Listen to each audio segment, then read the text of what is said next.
Dan Illman, Mike Beer, 24 minutes to post for the Woody Stevens for 3-year-old sprinters. Our recaps and previews all day long here on DRF TV, presented by the New York Thoroughbred Breeding and Development Fund. Mike Beer, boy, Mike Smith is having such a day. 3 stakes wins already. He's got the favorite in here on American Anthem. He's partnered with Bob Baffert already, has 2 stakes wins on the day. American Anthem turned back. He needed that win last time out in a sprint. It was nice to see him at least show that he could still run, because you had to start worrying about him after his prior 2 starts. They turned him back last time. He got it done. I like his race just fine last time. He ran the kind of figure that is supposed to make him tough in here. Is he a little overbet right now at 9-5? I think he is. 9-5 right now. I think he's overbet. I think you can make the case he's the horse to beat, but he is certainly not the only talented sprinter in this race, because we have several of these 3-year-olds coming off very impressive performances. The number 7 Wild Shot, first and foremost, 6-1. His performance at Churchill Downs in the Pat Day Mile, was it a situation where the turn back to a 1-turn was what he needed? Was it a little bit of drop in class? Yeah. Or was it the wet track? Well, you could argue that it was the wet track. I personally think it was just a turn back that worked for this horse. He had run some good races going longer on the Derby Trail, but he doesn't really want to go that far. They turned him back last time. He was way the best in that race. That was a really impressive win. The problem that I have with him, and we'll see where he ultimately settles on the odds board.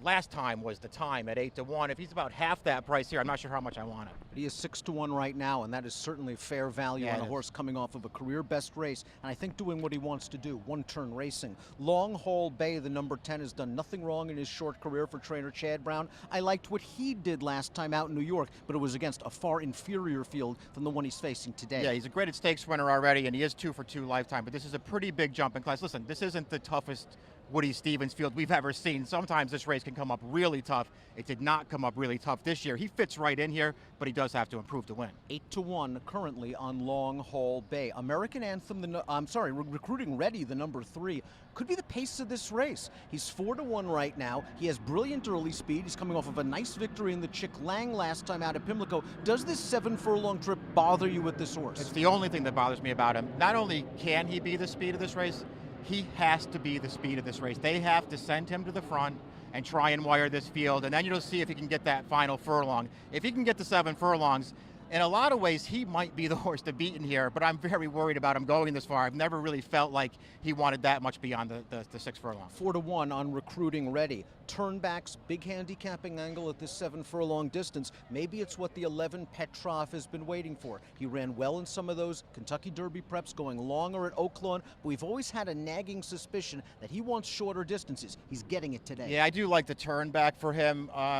I could go either way on this horse, I guess. I'm not a huge fan. I'm not sure how good I actually think he is. The turn back really works for him, though. It all comes down to price. If he's something less than 10-1, and last time I checked he was less than 10-1, he's not for me. He is currently at 8-1. Intriguing horse off the layoff, the 4. Gold for the King for Charlie Baker. This is an extremely talented New York bred sprinter. Charlie has very good numbers with these kind of horses. I think that Gold for the King has taken some action here at 7-1, and he is not out of this with his very best race. This horse is very live at 7-1 in this race. We'll see what he does here. I think he's a talented horse, and I don't think the 7 furlongs is any issue at all for him, and he will run from off the pace. There are a lot of things that make you think he can contend here. Can he win?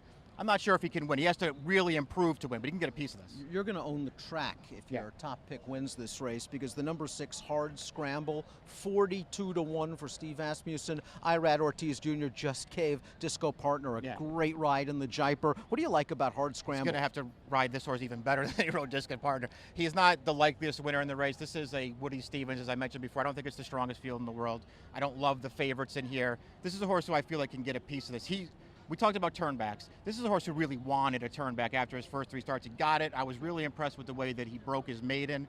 A little headstrong and rank in that race, but he really ran through the stretch. I don't think he liked that wet track last time at Churchill Downs. He almost won anyway, but I don't think he really appreciated the wet track. He gets fast dirt today. He can keep up with the pace early, but he doesn't need the lead to win.